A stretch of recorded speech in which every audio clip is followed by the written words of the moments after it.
inch toward quiet. That would be delightful. It's lovely to see you all. I don't know the last time I saw this room so full, so that's really quite delightful. I'm excited about the few hours ahead of us because we're going to learn about some amazing work that's going on from folks in this department. So if you don't know me, my name's Sam and I'm the head of the English department. One of the roles that the head has that tends to be awful is doing annual reports where you read through all kinds of material on your colleagues and you feel like you're snooping. But the best part about that is finding out what everybody's working on, because we don't share it enough. And we're not as aware as we ought to be of the amazing things that people are doing within this intellectual and creative community. And so that's just on the faculty side. That's all going on with grad students too. And I really encourage people to bring to our attention the things that you're working on, the successes that you've had, things that you're excited about, travel that you're doing, all of these things that connect to being a scholar and public intellectual. They're really exciting and I believe them to be important, and we're going to celebrate some of those things today. So today we're holding an event called Pages from the Pandemic. And this is the relaunching of books that came out over the last few years when we weren't able to get together in community like this. And we're going to have about 10 minutes each per speaker in the next hour and a half to launch the books that you see on the table ahead of you. We have some book giveaways, and there'll be opportunities after each little talk to ask a couple of questions, but we want to wrap up that main element within an hour so we can have a bit of a dialogue, because I'm sure there's lots of interest in processes of publishing and otherwise, or how projects came to fruition, and we'd love to have those conversations. Then after this event, we're going to move over to the University Club for some further casual conversation and the opportunity to launch 2 additional books of poetry by Gabrielle McIntire and Armand, Garnet, Ruffo, and we'll hear some poems and have some time together. So it seems to me like a pretty energizing way to start the term, and I'm grateful to be here with you today for that. On this page, you will note there are some discounts for books that you will see launched today. I really encourage people, particularly faculty who have professional expenses, to check those out, use the 20% discounts where they are apparent, and support academic publishing and support your colleagues. And you'll note on the back of that piece of paper, we have the roster for the Research Forum for the fall. These are all public events. We have fantastic scholars and artists coming to campus, and I really encourage everyone to come out to those events. For those in the 803-903, I just have a sign-in sheet. If you could just initial next to your name for that first event.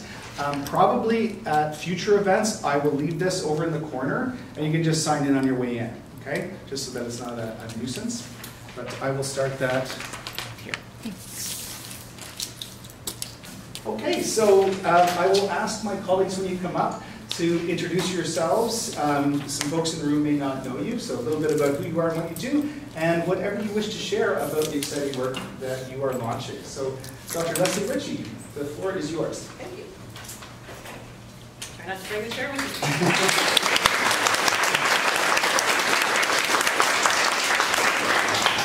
All right, hi.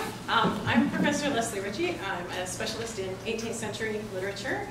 And what I do is I study the 300-year-old theater reviews, basically. I read old newspapers and try and discern what they can tell us about the conjunctions between literature, media, and culture then and now. And I'm teaching, hands up those of you who are taking the publishing practicum next term. Okay, I'm teaching that course as well this year. Okay, so we'll see you then. I'm going to introduce what's my 4th book.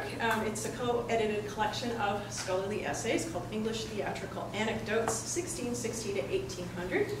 It was published last spring by Rutgers, which basically ate the University of Delaware Press, which was the original press that was bringing it. But Rutgers has even better distribution networks, so I can't be too unhappy about that.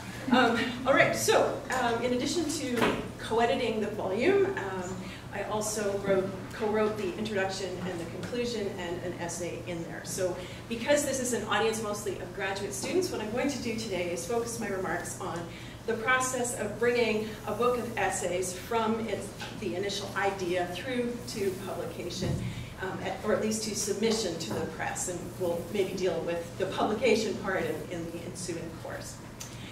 So one of the things that you might begin about thinking about if you're contemplating the idea of putting together a collection is negotiating the gap between what is known in current scholarship, what is trending, and what is a gap. That's really crucial to know when you start thinking about that. So why did we come up with this idea for a book about English theatrical anecdotes in this time period? Well, it's partly because the 18th century is a particularly fertile period in the history of the stage.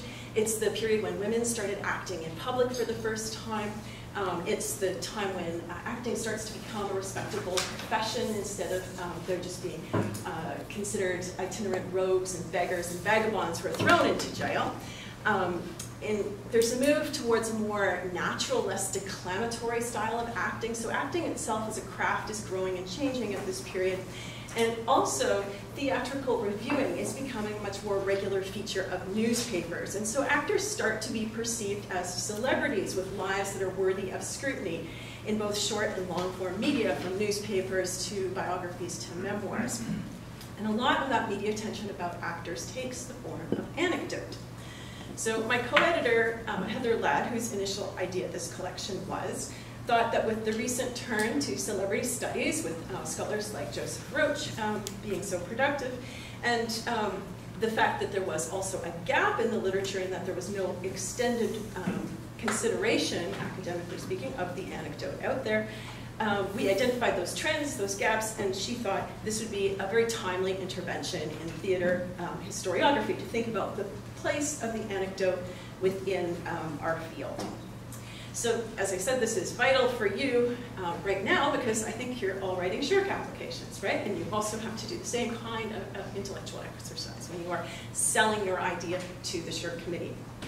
So, the word anecdote then refers to a secret, private, or hitherto unpublished episode or detail of history, from the Greek for things unpublished, as the OED tells us. But for 18th century readers, theatrical anecdotes did more than that. They promised a mode of sociability predicated on the telling of compressed, often humorous stories, insider information about the stage that could enhance the speaker's ability and reputation for possessing what was called theatrical intelligence. Malina Stefanovska has compared these collections of anecdotes to cabinets of curiosities, right? That you collect these wonderful objects, in this case, they're textual objects, and retell them and their stories to other people. And describes them as troubling objects because anecdotes claim to be both exemplary and yet singular at the same time. So they're interesting and paradoxical in that way. We could also think about anecdote as a literary form. Lionel Grossman defines the anecdote as a concentrated three-act structure consisting of situation or explosion, encounter or crisis, and resolution, the last often marked by a point or clinching remark, such as a bon mot. Yet, we also have scholars like Joel Feynman who acknowledge that the anecdote, while it is literary, also gestures at the real. It is, as he describes it, a historeme, the smallest minimal unit of historiographic fact. So we wanted to press these ideas, which have some fruitful overlap and also some contradictions, in as far as we could in the essay collection. So the essays that we garnered for the collection tend to explore anecdote in the following ways. As orature, both sociable and authoritative orature, that is, as secret history, as publicity for theaters and particular actors, as an aleatoric form of reading. You can pick up a book of anecdotes and start anywhere, which contrasts, interestingly, with the prevalent long form of the novel, which came into prominence in the 18th century. We could look at them as singular or exemplary, and as sources for biography about which we perhaps ought to retain some healthy skepticism. my own essay in the collection concerns an anecdote about the actor David Garrett, who was accused of murdering someone through mimicry. So there's an interesting range of work in this book. Okay, so this is where my one and only slide comes into play. Oh, I get it. Oh, okay. Yeah. Okay. Okay, fantastic. So you have this idea for a timely essay collection that meets a need, it fills a gap, and what should you do next? Well, the process that we followed, at least for building an essay collection, goes like this. First, you put out a CFP, or a call for papers, for a conference panel to test the waters. Conferences are especially good for this because often at major conferences, you will also have book tables with acquisitions editors, and then you can invite them to come to your panel, or you can test out your ideas verbally with them in conversation. If there's interest, then you go about expanding that interest. You get commitments from scholars, and it's important to get scholars at various stages of their career. We want to support students, but we also want to have senior scholars whose names are going to be a draw to market the book, right? You get them to contribute an abstract and hopefully also a draft paper. There's nothing like having a little bit more on paper. And at that point, you have to wait. You have to wait for everybody to submit. You're going to see that word appear a few times on my slide for reasons that will become apparent. At this point, you want to research, if you haven't already done so, appropriate presses. Looking at your own bookshelf. What books do you use the most? What presses have a line in the thing that you're studying? Delaware had a new celebrity series, which was one of the reasons why we pitched it there. And it met with a good reception from the series editor and the acquisitions editor. Having gotten that verbal okay from them, we then drafted a book proposal, a several-page document that makes use of all of the information you've gathered here. Those people who are contributing essays and the essays themselves become your product that you are marketing to the press at that point. Okay? At that point, we sent it to the acquisitions editor, we waited, and we got a little bit more approval, saying, yes, proceed, proceed. Proceed along these guidelines, and here's our suggestions for formatting the work. So we created the collection's paratext. As the editors, you are responsible for creating things like the table of contents, for making sure all your contributors get images that go with their essays and the permissions that go with those. Because even if they're out of copyright, you often still have to get permission from the collection that houses them. Okay? While you're waiting for all that to happen, again, there's that word, wait, you submit, finally, having collated this, the draft manuscript. All the essays plus the paratexts go into the press, and they have peers review it. You wait for the peer reviews. The peer reviews come. And the peer reviewers will ask certain changes be made, certain areas they want expanded, certain things they'd like to be addressed in all of the parts of the collection. You, as editor, must then send out the essays to your contributors again and ask them to make those changes. And you wait for the essays to come back to you. Okay? Once they've resubmitted them, you reassemble the whole thing, having made sure that the people who are your contributors actually made the changes they were supposed to make, and you write a covering letter telling what those changes were, and you resubmit the manuscript. And then you wait again, and the press brings the revised manuscript to their board for final approval, and then you move into the publication process. That's the submission process. Okay, so I'm not going to talk about the publication process because I only have 10 minutes. So, and there's a course for that next year.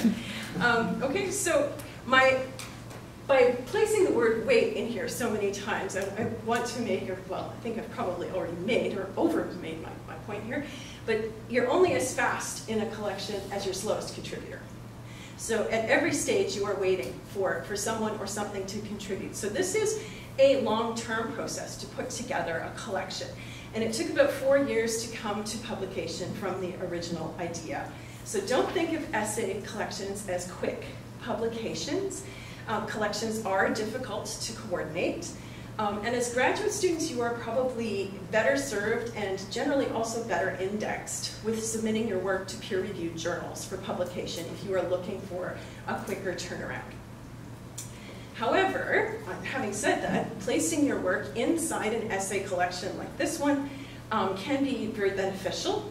You'll get much more editorial advice. You can see how much feedback we were giving our contributors here, right? We saw those essays multiple times, and with the help of the peer reviewers and the series editor, we got some really excellent feedback to give to people. So you'll get more editorial advice. If you're placing an essay in a collection, you'll be featured alongside known quantities and known names in your field. You'll get a kind of lateral reach that will enhance your thinking on the topic by looking at what other people in the field are producing. And you might even get an offer. And Nevena is here today, so my former doctoral student, Nevena, has an essay in this collection, and on the strength of it, the acquisitions editor asked her to submit her thesis for publication as a separate book.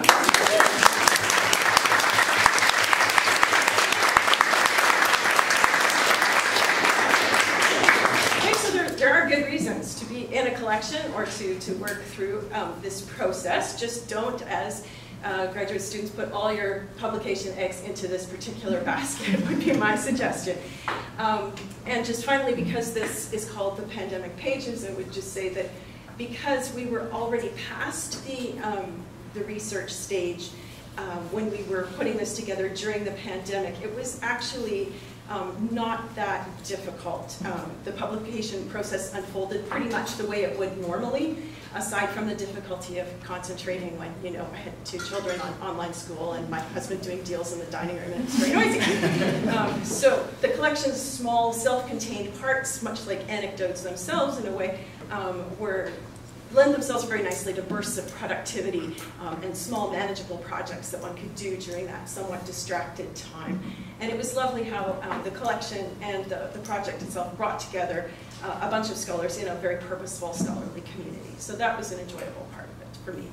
All right, thank you. I'm pleased to turn it over to the next speaker.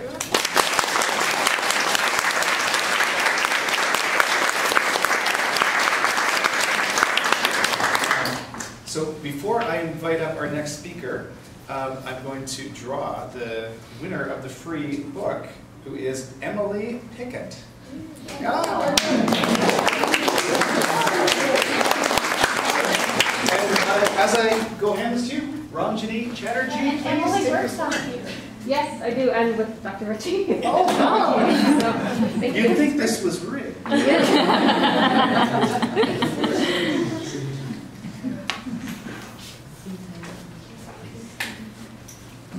Okay, hi.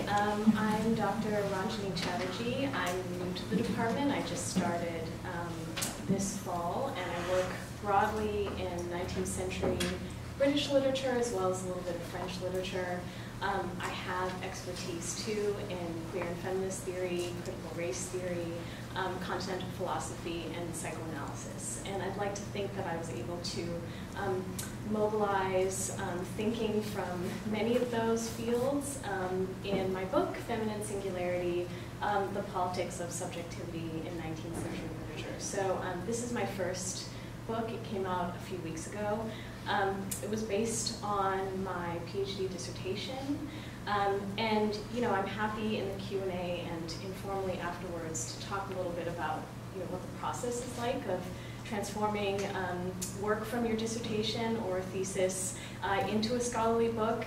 It took many years of thinking and intellectual maturation for me to get there.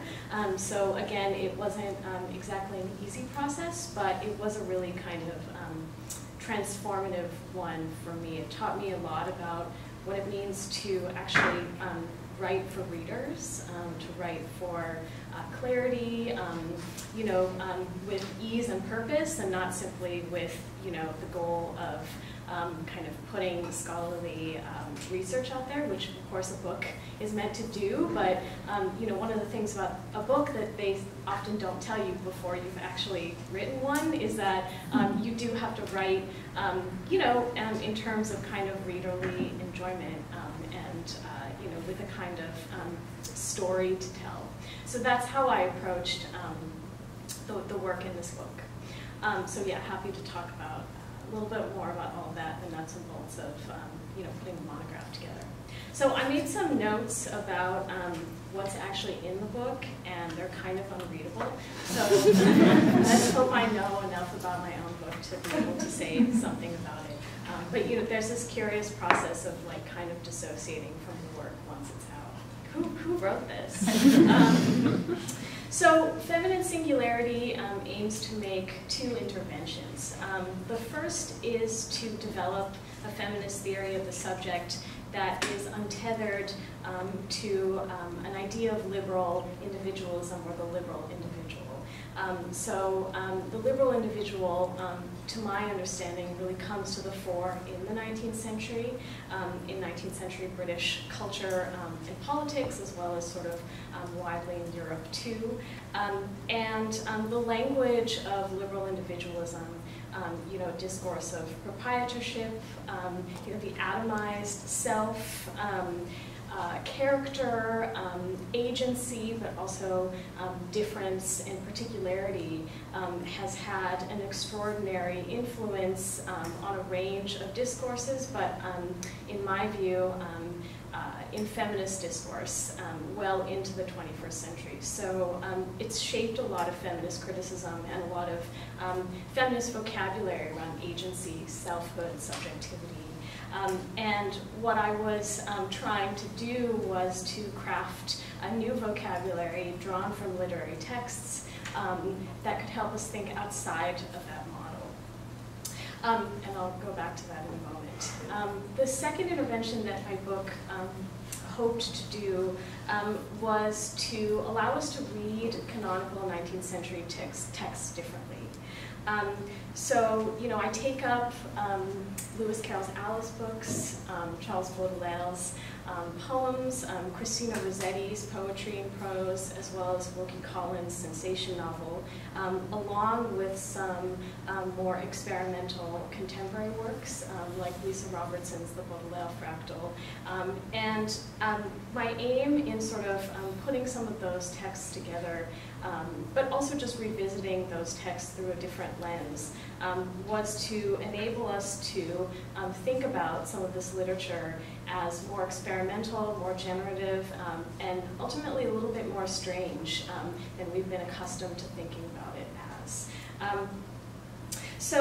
Part of how I did this, part of my method, was to read some of these, what I would call sort of high Victorian texts, but also just wider 19th century texts like Baudelaire's, with writers and theorists of color, as well as, again, more contemporary work, to try and kind of open up some of the methodological and historical rigidities in which those texts are often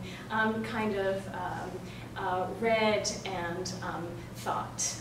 And a lot of that had to do, just going back to the purpose of trying to aim for a different feminist theory of the subject. A lot of that had to do with trying to expel a particular mirage, which is the mirage of sort of white female individuality that continues to hover over the feminist literary critical project, especially one that is oriented towards Victorian texts and 19th century texts. So those were sort of the two aims of the book. And my book rests on a specific definition of the word singularity. So usually when we think of, or when we use the term singularity, or when we think of what's singular, we tend to think of what is one and only one, what is alone, often what is exceptional or odd or strange. So it has those different valences. I've often seen singularity interchanged with the use of the term particularity. So again, it marks a certain kind of difference. But what I wanted to do in the book is draw on a wide range of thinking, not only from continental philosophy, but also from Black studies, psychoanalysis, and queer color theory, to aim for a different definition of singularity as that which is, or a form of subjectivity, which is partial, contingent, and in relation. So thinking about partiality and contingency as sources of invention and promise rather than kinds of limitation. You know, some of my most important interlocutors in the book are philosopher Jean-Luc Nancy, whose phrase, being singular plural, emphasizes the conditions of being singular as always a kind of being with. So, you know, that fundamental or foundational sense of relation that paradoxically marks the self, that marks the subject. But, you know, I also take up the work of Fred Moten and Kevin Quashie, who understand, you know, a sort of surplus that, at least in Moten's sort of thinking, that always impacts the subject. He looks to Kant's aesthetic to think about what's in excess of the aesthetic, of these kind of Enlightenment, Western Enlightenment ideas of the individual that draw from Kant's philosophy, and I was really sort of struck by their use of the word singularity to think, again, about a form of subjectivity that exceeds the liberal individual. I also looked to the work of Juliet Mitchell, who's a psychoanalyst, who's thought about what it means to, you know, differentiate from others through our foundational kind of relationship to siblings, or in other words, those who are very much like us, who are similar to us, but not the same.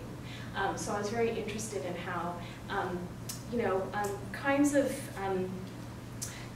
forms of sameness or forms of similitude might actually generate incalculable kinds of difference, and thus forms of singularity that are not scripted in advance, that don't fit into existing paradigms of individuation. So we might think of, if you're familiar with some forms of, or some Victorian texts, we might think of the sisters from Christina Rossetti's Goblin Market, Lizzie and Laura, who are similar and alike. They're often read as interchangeable, but finally are not, in my reading, the same. Or we might think of Alice from the Alice books, whose question for herself, who am I, can't be answered within the parameters in place for making oneness and difference and girlhood legible. So I try to reach for these examples of feminine singularity that, again, were, you know, kind of generating ideas about difference out of similitude, sameness, and thus giving us other ways of thinking about the subject that are not particular, that are not necessarily individualistic. So just going back a little bit to historical context, most of the chapters in the book take up works that are from the mid-19th century, and to my mind, the mid-19th century, you know, really marks the consolidation of liberalism. It testifies to, you know, the rise of political liberalism, and through some kind of historical scholarship, but also through sort of close reading, what I kind of strive to show is that, you know, not only does that moment have extraordinary reach, so, you know, its legacy reaches, you know, well into the present, but that legacy too, the legacy of the liberal individual, the individual who is marked either neutral or different, is not only forged out of gender disavowals, but racialized ones too. So liberalism has a foundational entanglement with colonial violence, with Atlantic slavery, and you know, my aim in the book was to try to at least scratch the surface of what it means to think about femininity in texts written at this time as foundationally racialized too. So what does it mean to kind of think about the liberal individual as scripted not only by gender difference, but also by racial difference? So my hope is that singularity gives us a kind of vocabulary to think outside of those forms of categorization, which are forms of categorization that continue to act on us in the contemporary. So I have a conclusion that takes up briefly Alex Chambers' film Ex Machina, and talks a little bit about sort of like the post-human, you know, what it's taken from traditional histories of humanism, and how, you know, some of it remains, again, entangled in, you know, problems of whiteness, problems of liberal selfhood, and, again, reaching for these literary texts that might not seem